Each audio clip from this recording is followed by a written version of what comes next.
Very quickly, let's go back to the UK and see if Mukhtar Dania can get to hear us now.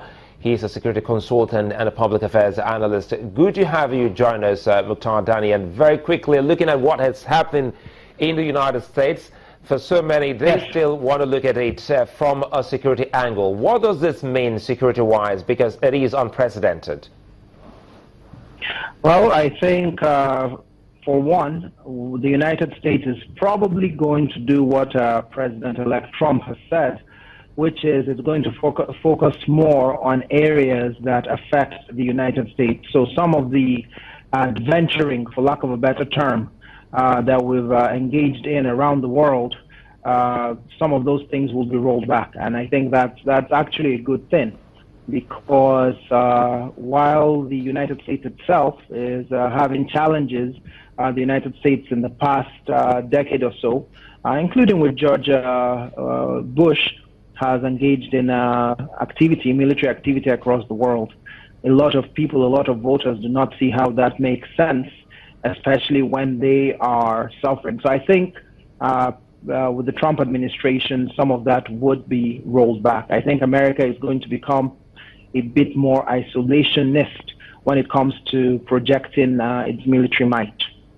But again, would you blame a nation that has done a whole lot for the world in terms of keeping security and, keeping peace in other parts of the world, knowing full well that sometimes they've been tested internal security-wise? Shouldn't they be looking inwards, trying to really bring back all of that protection within the United States? Well, I don't think protection within the United States is going to decrease, but I also think that the president-elect is very comfortable with the United States going back into what he considers its traditional sphere of influence, which is probably places around in proximity to the United States.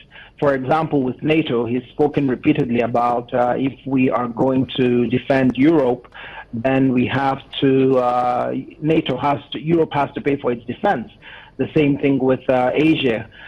So things like that kind of make sense, because again, it comes down to what do U.S. voters, what does the population of the United States perceive as serving their best interest? And I think a lot of people are simply sick and tired of the United States playing the world's policeman, especially in an economic climate where people in the United States perceive themselves as being more economically disadvantaged than they've been in decades.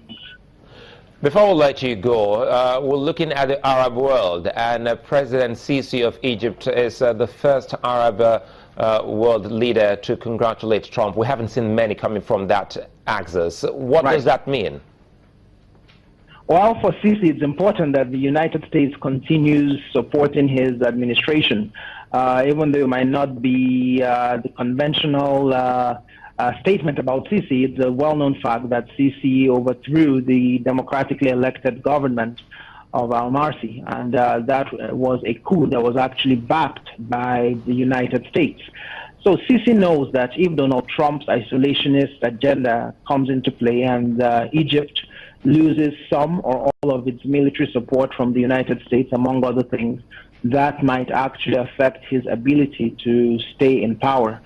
So it's in his best interest to warm up to the new president, and warm up pretty quickly for that matter.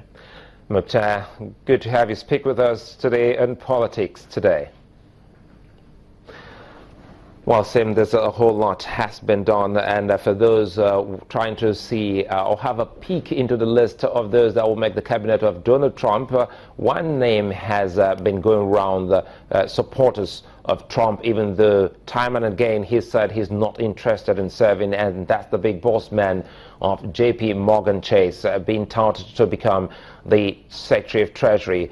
But whether he will accept that, knowing full well that he's a Democrat and has contributed also to the Hillary campaign, is another thing to find out in the days to come. Many thanks for being such nice company in Politics Today. We'll be back again on Sunday. See you then.